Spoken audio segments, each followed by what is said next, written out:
Hello ಎಲ್ಲರಿಗೂ ನಮಸ್ಕಾರ. ನನ್ನ ಹೆಸರು ಶಶಿ ಕೋಟೇಶ್ವರ. ನಾನು Kannada Bharatiya member. Welcome to introduction to Bob Ross painting. ಎಲ್ಲರಿಗೂ ಸ್ವಾಗತ. ನನ್ಗೆ ಚಿಕ್ಕವನಿದ್ದಾಗ ಪೇಂಟಿಂಗ್ ಮಾಡ್ಬೇಕಂತ ತುಂಬಾ ಇಷ್ಟ. ತುಂಬಾ ಎಫರ್ಟ್ ಹೊಡಿತಾ ಇದ್ದೆ. ನನ್ಗೆ ಯಾರಾದ್ರೂ ಪೆನ್ನು ಪೆನ್ಸಿಲ್ ಅಥವಾ ಪೇಂಟ್ ಸೆಟ್ಟಿಂಗ್ ತಂದ್ಕೊಟ್ಟಾಗ I use to get excited and try lot of things, ಆಯ್ತಾ. But it was all my own learning. ಕೆಲವು ಸರಿ ಯಾರದ್ದೋ ಪೇಂಟಿಂಗ್, ಅವಾಗ ಇದು ಯೂಟ್ಯೂಬ್ ಅಥವಾ ಎನಿ ಟೆಕ್ನಿಕ್ಸ್ ಕಲಿಯೋದಂದ್ರೆ ಸಖತ್ ಕಷ್ಟ ಇತ್ತು. ಸ್ಕೂಲಲ್ಲೂ ಕಲಿಸ್ತಾ ಇರ್ಲಿತ್ತಲ್ವಾ. So it was lot of effort. But what makes someone's art better is that when you bring technique and your practice experience together, that's what makes it unique, and it also helps you to excel to the next level. So today we have Sai, who is a budding artist based out of Seattle. He's son of Shishal and Girija Patani. I'm good. I know Sai very well. He's an awesome kid, and I've seen his arts over the last couple of years. He has developed over the last few years, I would say, as a established and even like emerging artist, right? So let me do a quick introduction of him. He's a freshman in ICS. He is very much interested in arts and music. He's also learning international arts in the school, also learning painting in various styles. I mean, today he's going to talk about Bob Ross painting style, but I think he's practiced and he knows various styles. And I've seen him be part of the community. I mean, see, a lot of people are good at a lot of things, but very few people are giving back to the community. I've seen him participate in the community, donate during the COVID situations, and even fundraising for food drives and so on. So that's a quick background about Sai. With that, I'll hand it over to Sai. Today he'll go through some of the techniques that will help you to uh, draw the landscape, and also a couple of other techniques that would help you now develop your drawing skills, right? So with that, Sai, over to you. Okay, thank you, Shashank. Namaskar, everybody.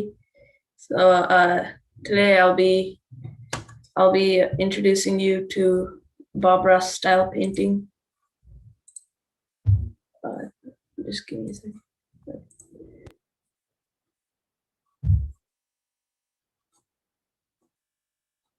So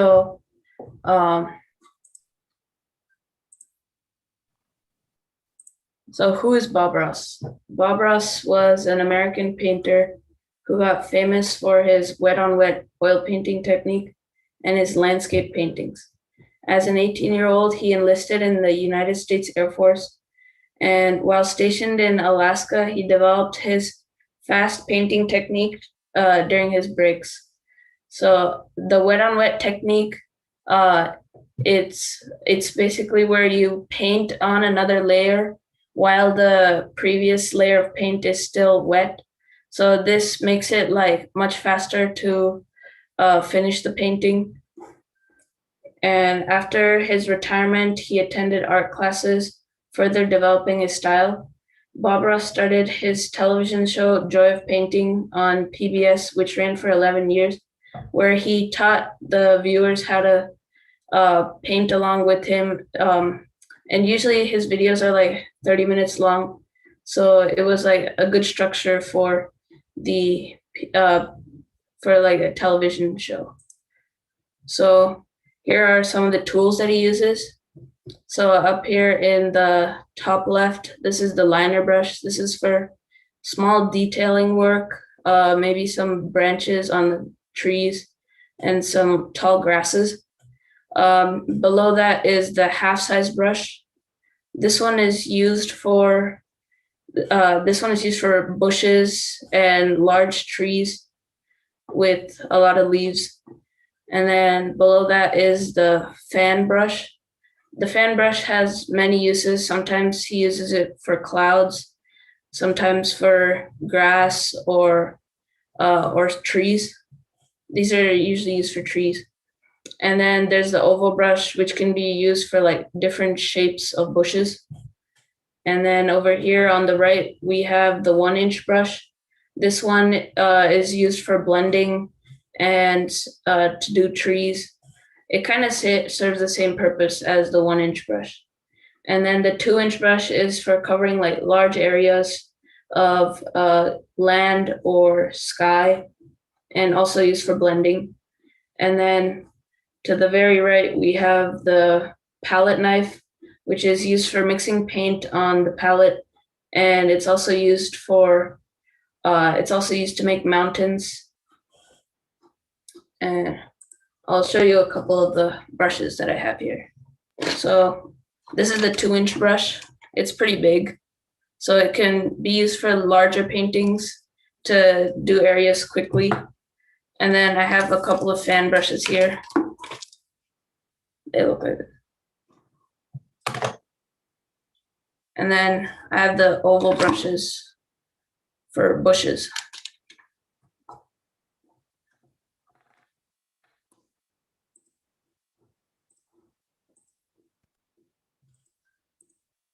Okay, so you may be familiar with acrylic paints or watercolor paints, and those paints usually use water to thin them out or like dilute them. But when working with oil paints, you need to use oils to clean the brushes and to make the paint thinner. Now, Bob Ross paint is usually very thick. So, well, here's some pictures of the tubes that they come in. So you usually have to use like some thinner so that it becomes easier to work with during detailing work. So on the top right here, we have the cleaning set, which is used to clean some of the big brushes, like the ones I showed you in the previous slide. And then this is the odorless thinner. This is the oil used to clean the brushes because you can't use water to clean them. And then over here, if you can see my mouse cursor, there's the liquid white oil paint. This one is very important because at the beginning of the painting, the canvas is dry. And his technique uses a wet on wet style. So you need the paint underneath to be wet. This basically puts a thin white layer of paint on the canvas before you start painting, so that when you do the sky, it's nice and smooth and there's no brush strokes. So parts of a Bob Ross landscape. Usually a Bob Ross landscape has mountains and it has sky with clouds, and sometimes he adds sunsets. And it usually has a body of water like a lake, a river, ocean, and it has a lot of trees and bushes. He mainly focuses on northwestern trees like pine trees, evergreen trees. So now I'll show you a demonstration that I prepared earlier. Sky with clouds, and sometimes he adds sunsets. And it usually has a body of water like a lake, a river, ocean, and it has a lot of trees and bushes. He mainly focuses on northwestern trees like pine trees, evergreen trees. So now I'll show you a demonstration that I prepared earlier. For some reason I hear an echo with clouds, and sometimes he adds sunsets. And it usually has a body of water like a lake, a river, ocean, and it has a lot of trees and bushes. He mainly focuses on northwestern trees like pine trees, evergreen trees. Maybe if you can stop that, a demonstration. Wait, do you guys hear the echo? That I did earlier. Yeah. It's still running in the background.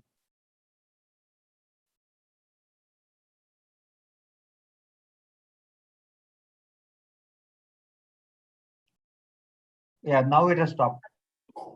Shashi? Trees and bushes. Yeah. You mainly focus on something is going on in the background. Maybe if you can stop that.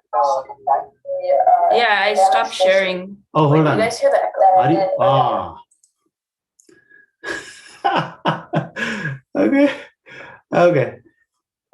Wait, what happened? No, it was YouTube was running here in the another window. Like, we clicked earlier. Okay. Sorry about that. Like, there was a window opened here, like, to test the YouTube. So that was running. Okay, sorry. Yeah. Okay, now you're good. Sorry about the interruption. Okay.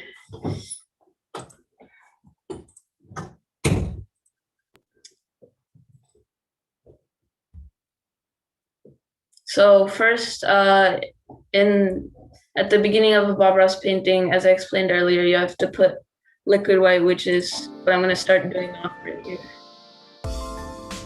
And you want a nice thin coat. And you want to spread it everywhere. So I'm using the big brush because it's like a larger canvas. So just to do it faster, I'm using the bigger brush.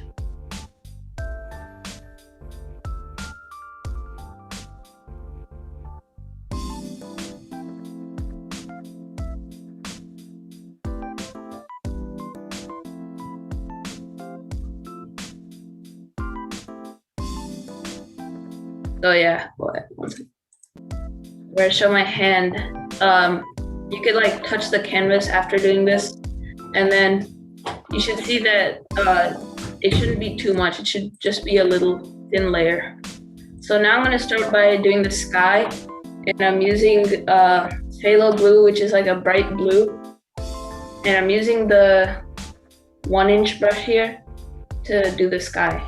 And for the sky, you want to do a crisscross motion with your hands so that it blends nicely. So right now I'm just grabbing more paint on the brush.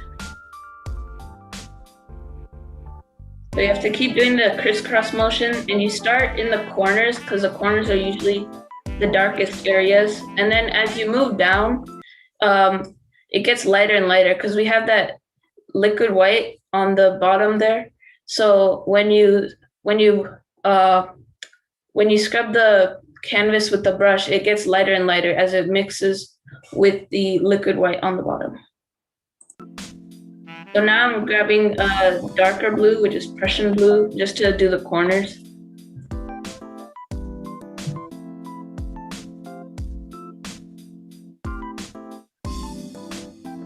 And I'm doing the same crisscross motion while I slowly move downwards.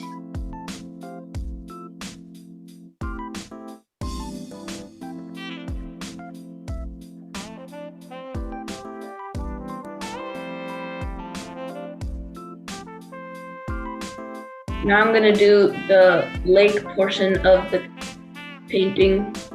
Now you wanna go from the edge of the canvas and move to the center so that there's no brush strokes in the center of the canvas.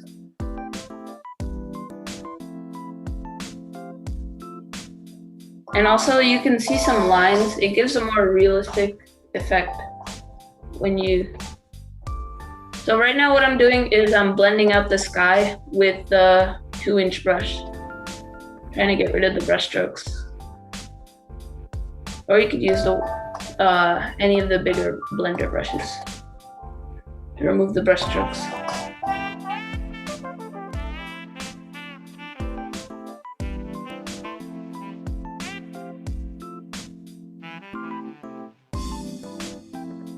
Here I'm just darkening the sky.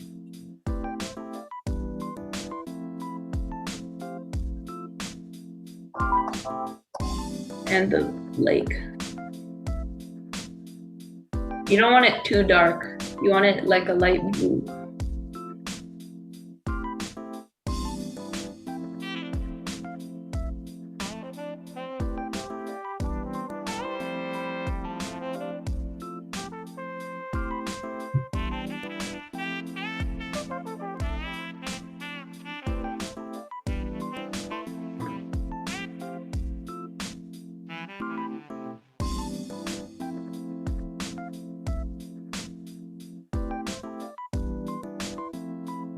Also, you should keep the motion straight when you're doing the river or lake, so that it looks like it's flat on the horizon.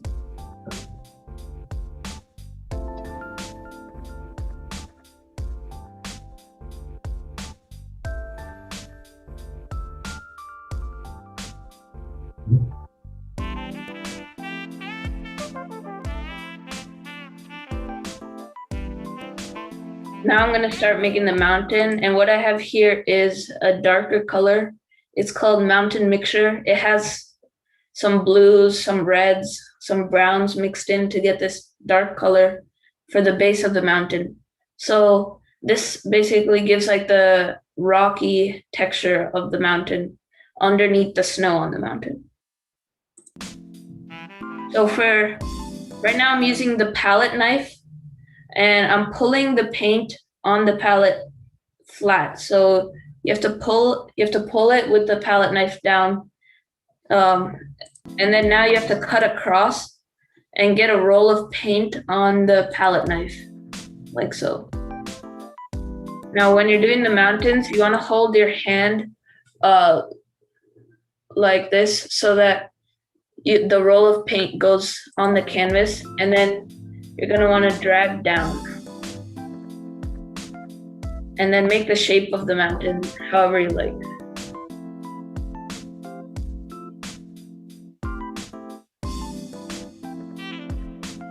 So now I'm just making the peak of the mountain. And then what you're really looking for is the outer edge. You can fill in the middle portion of it later using one of the big brushes, but with the palette knife, you want to get a nice outer edge. So your mountain has a sharp peak. Well,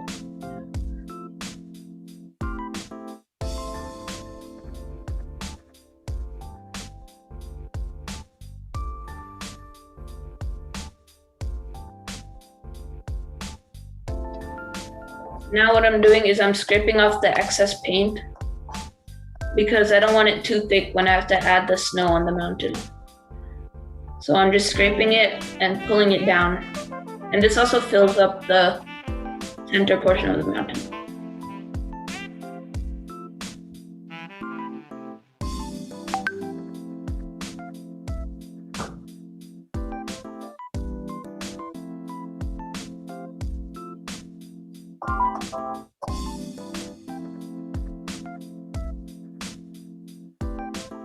Now I'm going to move on to using my big 2-inch brush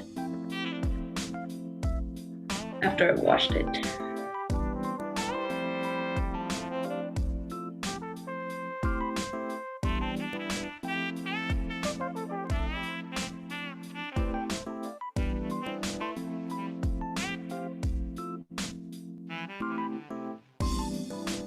And then with this, you're just gonna pull it down to remove more of the excess paint, leaving that outer edge. You just have to use the paint that's already on the canvas. You don't need to get any more paint.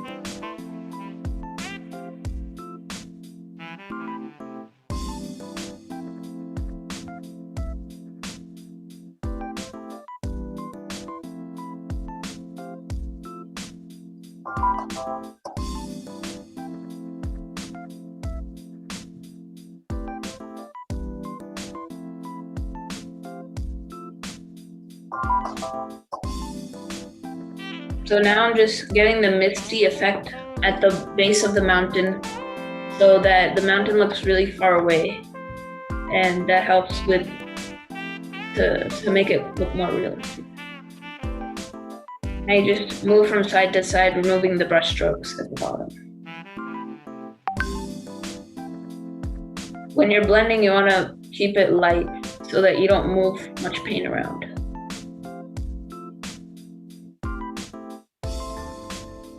And then now you can bring the mountain out to the edges.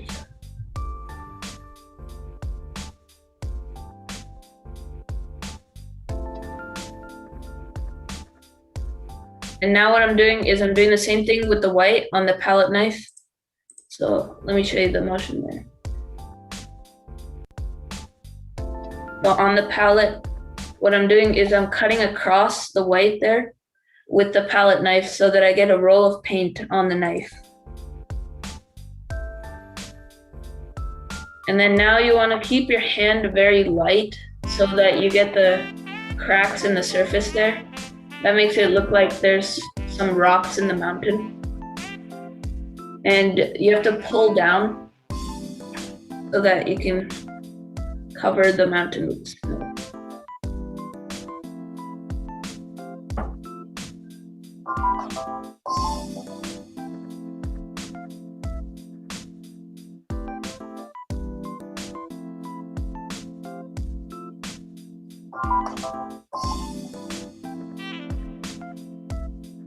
So now you can figure out the shape that you want your mountain to have and what other peaks that you want to have. So every time you do this, you need to wipe the knife so that the black paint that it picks up won't get mixed with the white and it won't make gray snow. So what I'm doing here is I'm wiping it and then loading it back up with more white paint to get another run.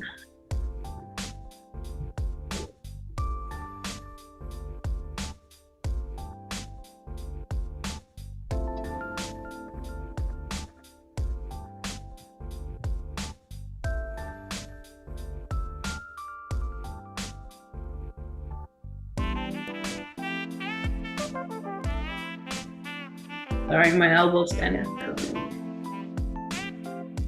Now I'm doing the peak on the right. So this, the reason I'm only doing the right side is because the left side will have a shadow, which is a bit darker blue.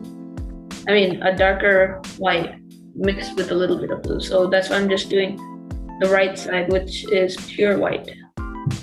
And then I'll come back and do the left side afterward.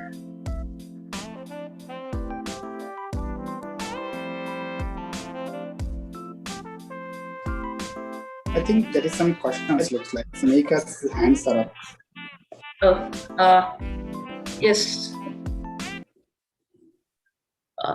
Go ahead, ask your question, Mika. No question. Oh, okay. So should I continue? Yeah, please. Yeah. Okay, now I'm getting the darker color to do the left. Oh, not yet.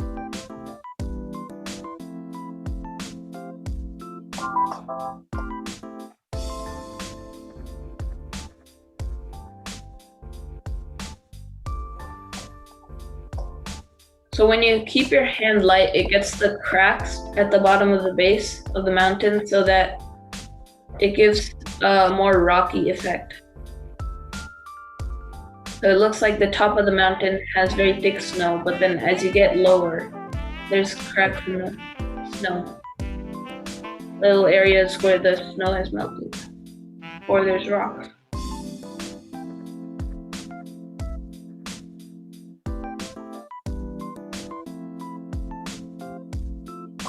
So now what I'm going to do is take the same white with a little bit of blue for the shadow color.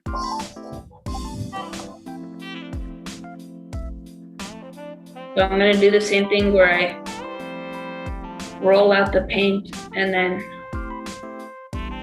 roll it flat, and then you cut across to get the roll of paint. So now I'm going to do the shadow part over there.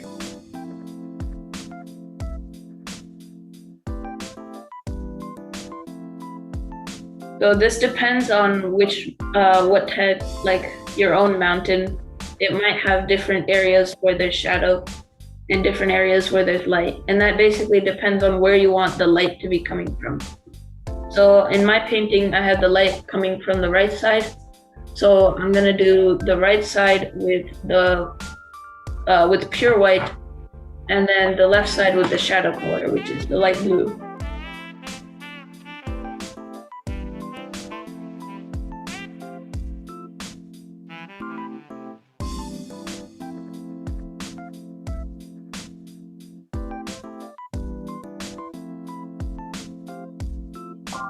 Now you just do the same motion with the left side of the mountain. And on the peak on the left, the reason I've only made a little bit of pure white spot is because I'm gonna have the shadow of the main peak coming over it. So there's no point in bringing that one all the way down if it's just gonna get covered by the light blue color. As you can see it there. It's kind of behind the center mountain. So that's why you only need a bit of white there.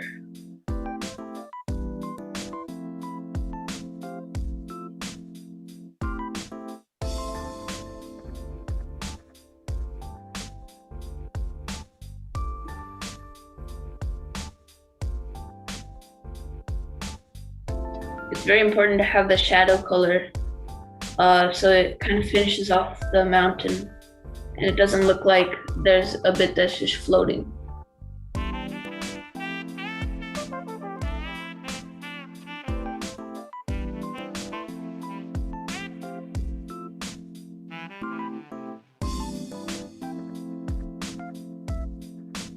I think I'm just mixing up more light blue paint for the shadow.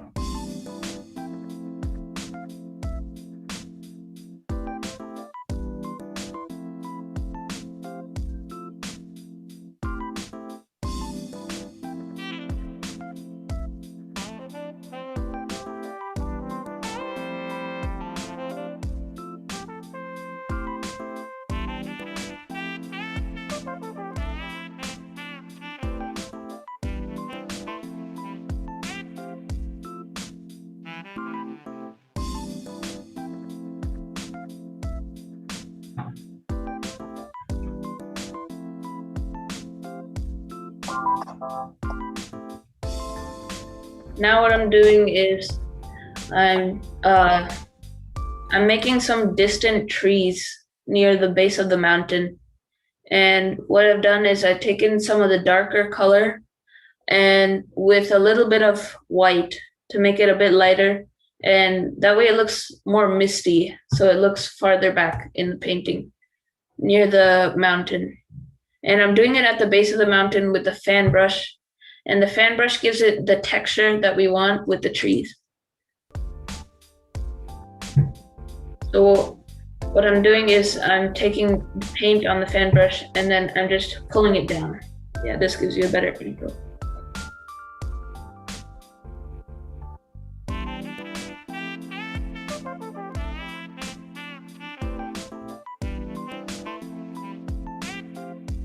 Now I'm pulling it down so that I can have some reflections later on.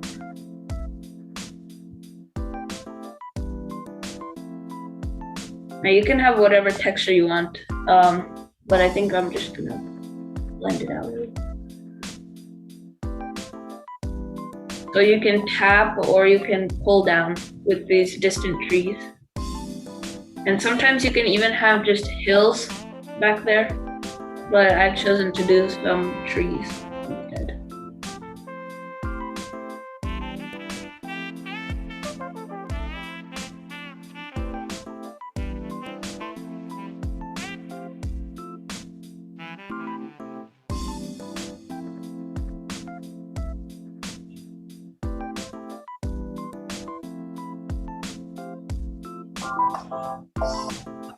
So now I'm just filling in the gaps so that it looks like a dense forest.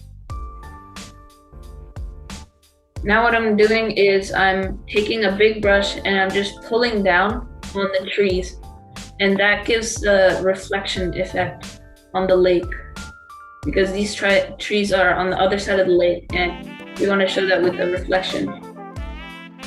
So I'm just pulling down with with the big 2-inch brush.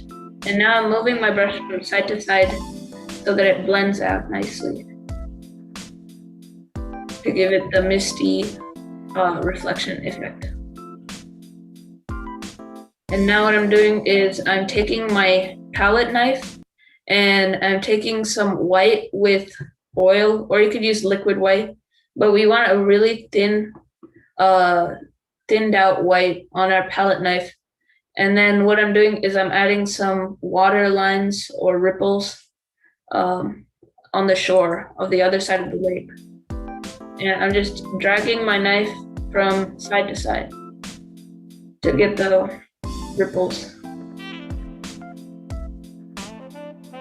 Now you can experiment with this however you want, but it's basically just liquid white on the knife and moving it from side to side to get the ripples.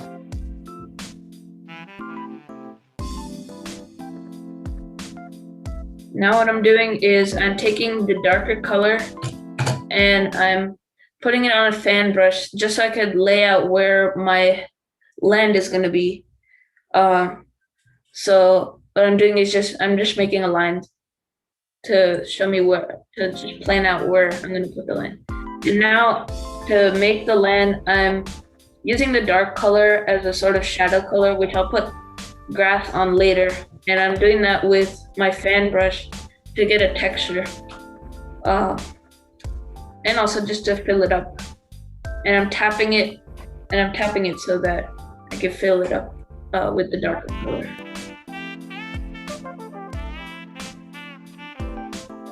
And this is gonna be my land or island. Now I'm just washing my brush.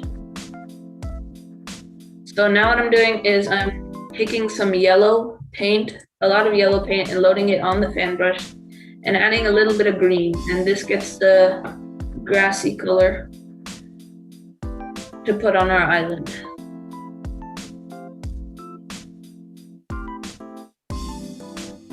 And sometimes this can be tricky to make the grass stick because the bottom darker color is still wet, and sometimes you get like a muddy effect.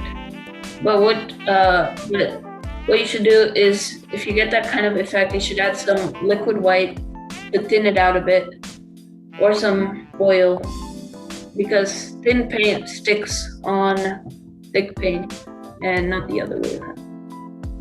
So what I did there was I just added a little bit of oil to make it stick better, and that gave you the brighter colors instead of up here where it was kind of mixing. And now with the fan brush, you can get the texture where there's some grassy texture here, and those could look like flowers.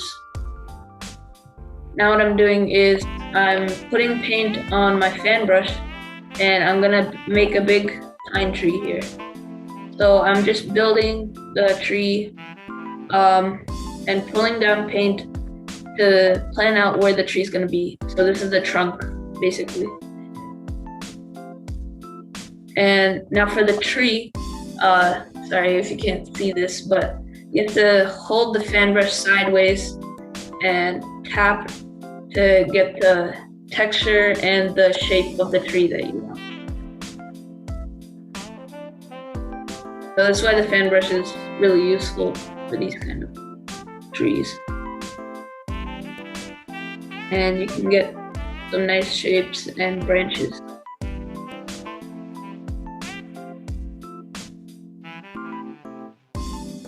So I'm using the darker color as the shadow, and then I'm just gonna add I'm gonna add some green later on to make it, to highlight it so it looks like a tree. After I wash my brush, I'll get some green.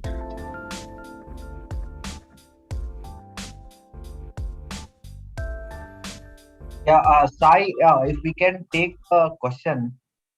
Yeah, sure. So when you did the grass, you started off with the black color as base color. Any reason for that?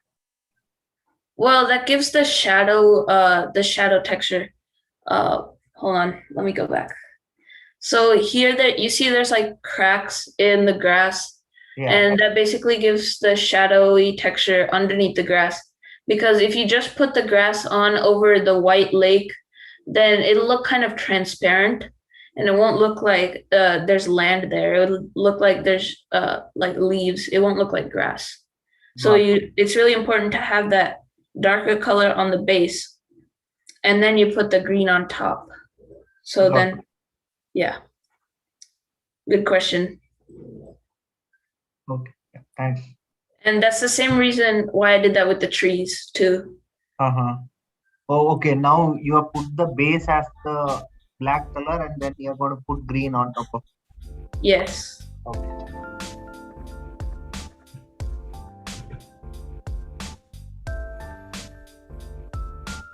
In other painting styles, you might do it like a different way with acrylic or watercolor.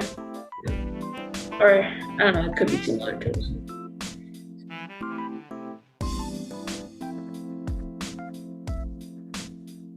So right now I'm just adding the green.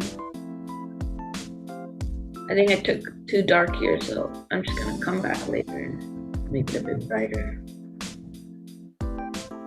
So you're just layering on top, and when you pick where your light is coming from, you need to make sure that you're adding the highlights where the light is. Right here, I took a bit of green and white, and right now I'm just adding the highlights on the right side of the tree because, as I mentioned before, the light is coming from the right. And also, I'm making the tree a bit darker at the bottom because there's less light reaching the bottom of the tree than the top.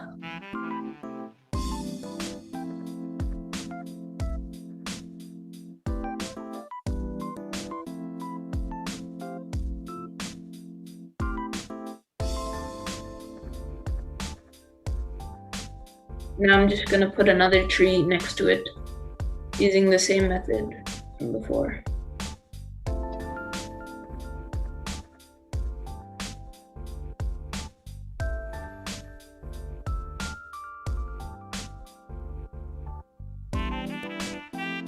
So at the top of the tree, you start out with small taps, and then as you get lower and lower, you use up more of the brush to get the wider branches.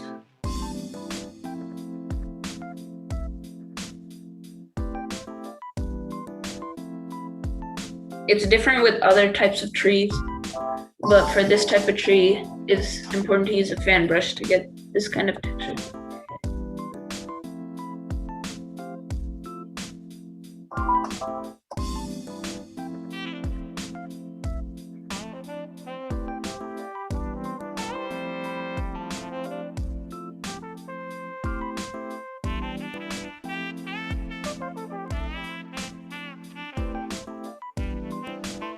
And I'm just adding some white highlights on the tree.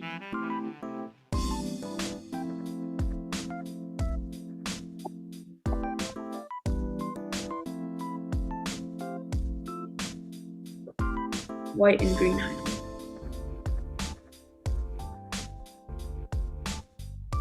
Okay, now I'm gonna make the other island over there.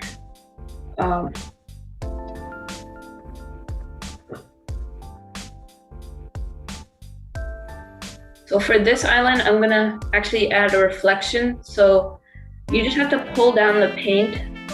Since the bottom layer is already wet, if you just pull it down, then it gives you a nice reflection effect for the island.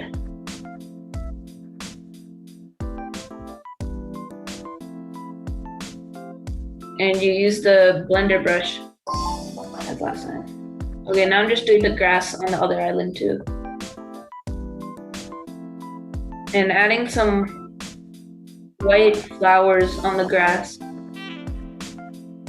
Maybe as some weeds or some highlighted grass.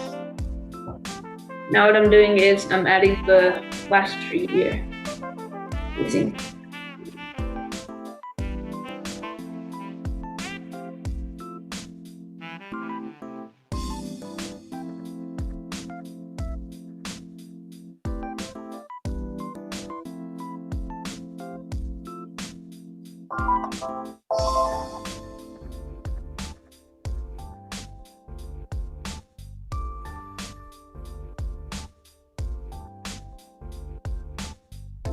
So here you can see the kind of motion that I do when making the trees.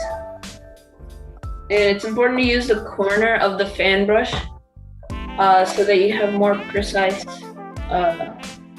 you get a more precise control over where you're putting the paint.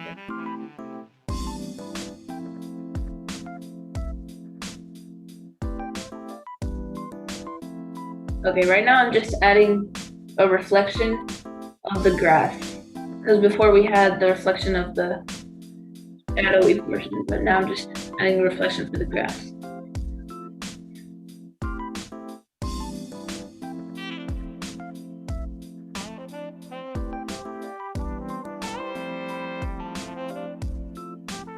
Now I'm just going to do the highlight for the tree.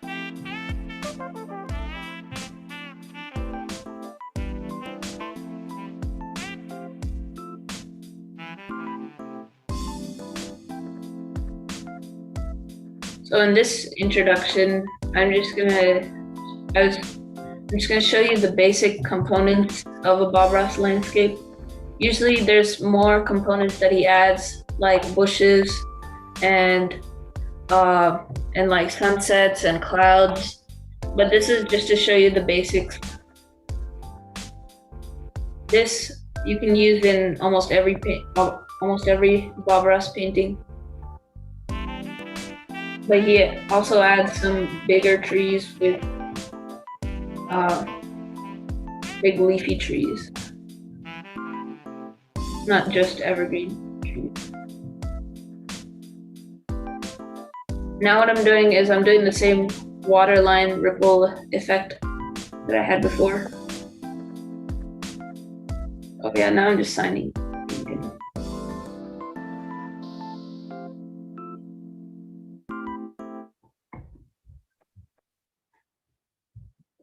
Okay. So does anybody have any questions about techniques? So Sai, maybe if you can talk about, I mean, I know you showed the brush, but then for making mountain, you used the, I think, blade. Oh yeah. So this is different than like usual palette knives that you might find. So this kind of has like this shape. Okay. Yeah. And it has this longer edge here, so that when you're making the mountains, you can it gives you more control over. Yeah, and it's not very like a very solid, right? It's flexible, like it moves. Yeah, it's very flexible. Very flexible. Okay. So you can adjust the amount of pressure that you put. So like when you're doing the base of the mountain, you can put a lot of pressure to like scrape off the paint, because you don't want it very thick, but you still want to cover everything. But when you're doing the snow and the highlights of the mountain, you want it to be very thin, very light strokes. Got it. Yeah, this is really fantastic. I mean, whether it is, I mean, for example, I always struggled with the reflection of any tree or mountain. But I think the way you taught the technique, it's really awesome, right? I mean, just if you have the wet board, then I think it's easy to just pull it down and then swipe it left and right to make it more like a reflection on a water. Mm-hmm. Very good technique, actually. Very good technique. Yeah. So I have the demo painting here, and if you have any questions, you can.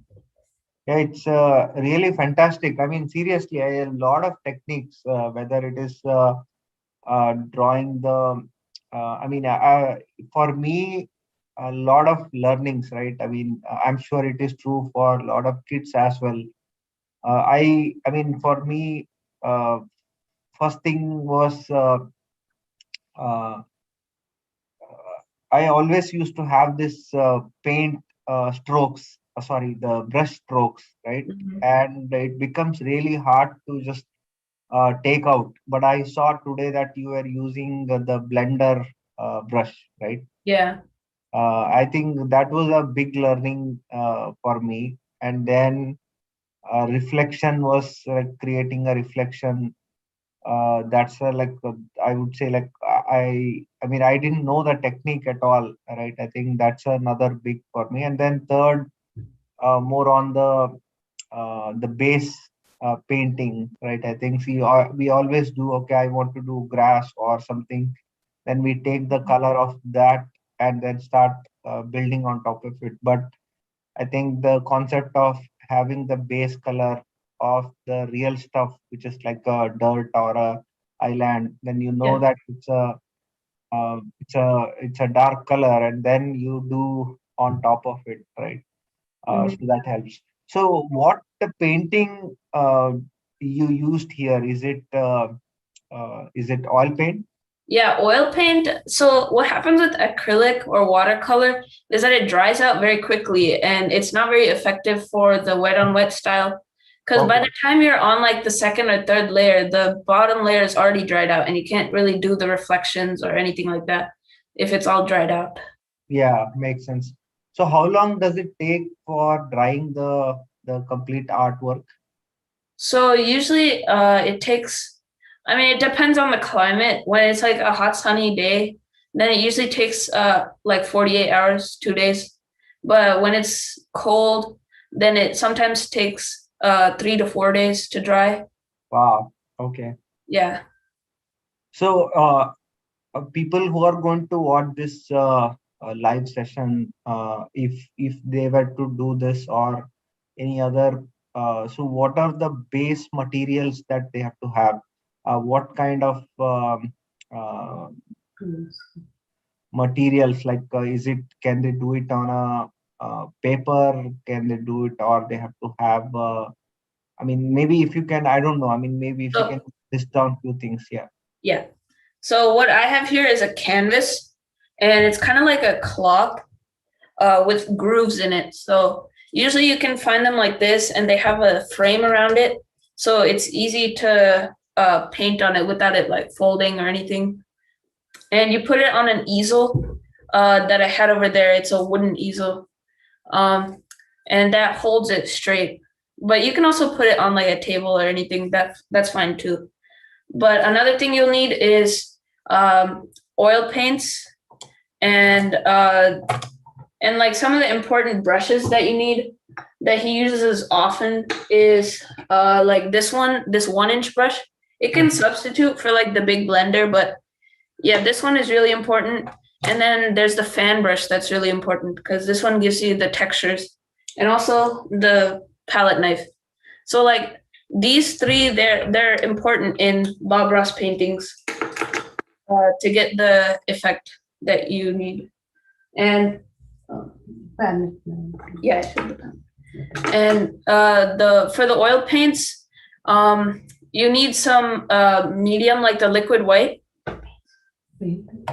So the liquid white, it comes in like a tub, and you just spread it all over the painting before you start painting, and that's important for the wet on wet style because it makes the canvas wet.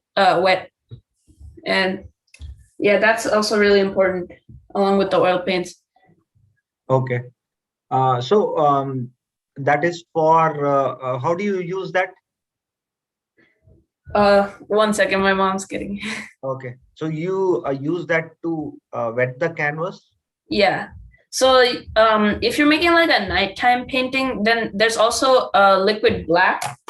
But there's rarely many nighttime paintings that require liquid black or liquid clear. So this one is for like daytime with sky and stuff. For sunsets, liquid white here. It's very thin and oily. So when you're spreading it on, you don't need a lot to get it all over the canvas. You have to use all his brand. Yeah, you could get any brand of oil paint, but like he has his own brand, Bob Ross Paint. Okay. And he has his like own palette knife. I I don't think there's any other brand that sells this kind of palette knife. Okay, which are kind of flexible. Okay, Yeah. got it. And then, are there any other resources that the people can look into? YouTube channel or Yeah. So Bob Ross has his own YouTube channel. Like before, he had his PBS show, but now all of the episodes are on YouTube, and he explains it very nicely. And it's like almost half an hour long, so you could just sit and watch it and learn, kind of like this one. Follow. Yeah. So if you want to learn more techniques and stuff, you can go to Bob Ross's YouTube channel. YouTube channel? Okay, got it. Any other question from anyone else?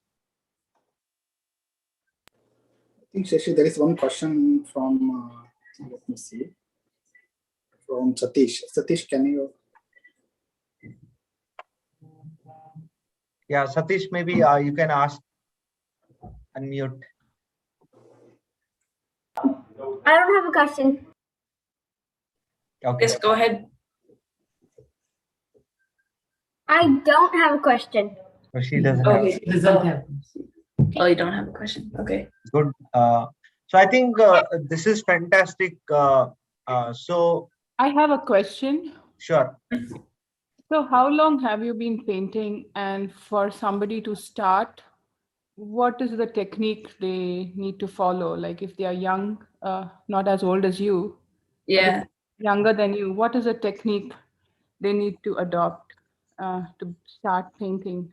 So maybe for like younger kids, maybe they could start out with watercolor or acrylic, or if they're really young, you could start with maybe some colored pencils or oil pastels or chalk pastels. Those can help them learn how to draw. Okay, I think they've passed that age of pencils and things like that. It's more of learning the technique. Oh, for painting, so yeah, I would suggest watercolor. It's not very messy. You can easily clean it up, and you only really need the watercolor paints, a couple of brushes, and paper. So that one is a good beginner friendly painting style. Okay. And you can find a lot of resources on YouTube where people teach how to like do certain types of painting, maybe landscape or like a portrait or animals and stuff like that. So So Sai, what are the other techniques that you are practicing? well, I do like landscapes mostly, but I used to do acrylic painting. And this Bob Ross is like commercial based, and nowadays you are doing more detailed one, right? Yeah. So nowadays I'm doing like this one. I have like a hut in here. You can see that. Yeah. So I do like some. This is more advanced than Bob Ross. So these are more details will be there in this. Yeah. So it'll take longer than 1 to 2 hours. Okay. So is it a derivative of Bob Ross painting? Yeah. It's a next step for Bob Ross. Yeah. So if you know Bob Ross, you can get into more like detailed works and stuff like that. Got it. Okay, awesome. So we are at the top of the hour. Any other questions before we kind of conclude? So it was really nice, excellent. Thank you. Learnings. Thanks, sir. Thank you. Thanks. So first of all, I'll tell you, Sai, I mean, I am impressed. I mean, so the way you actually went through step by step and the way it came out, right? It was fantastic. And we will have this video recording to share with the larger community. So it's a lot of good techniques that you talked about today.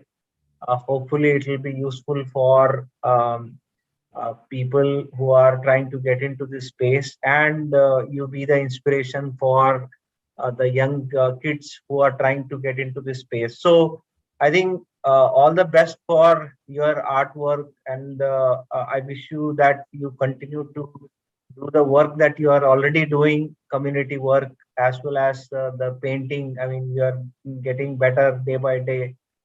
So wish you all the best. Okay. And I want to thank Sudhir and Anu, who helped us with the logistics and putting together the brochure. So thanks Manju, thanks Sudhir, thanks Ishail and Girija, and thanks Anu for helping set up this session. So thank you very much, everyone.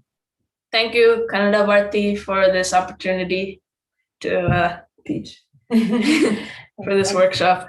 So thank you. Awesome, Sai. Very Yeah. good. Awesome work. Thank you, Thank Manju. you, everyone. Thank you, Shashi. Wait, I think Mahika has a question. Nika, you want to say something? Yes. So you when you wash your or like clean your brush after you use one color with oil, do you have to wait until like the brush, I guess, dries, or can you use like another color right away? So for washing your brushes, that's a good question actually. I didn't go over this. So when you're washing these like big brushes like this one, it soaks up a lot of oil, so you can't really like use a tissue. So what I have is like a bucket where I have a lot of oil, and then I mix it around in there to get all the pigment off, and then I scrape it along the side. And then what you okay, yeah, and then you can like wipe it with the tissue after that if you like shake off all the oil off of it, and then wipe it with the tissue. And then same with the fan brush. Once you wipe it with the tissue, it's like all dry, so you could just use it again. Yeah, that's very useful. Yeah. Nice artwork, by the way. Okay. Thank you very much. Thank you. Yeah. Good night. Bye, guys.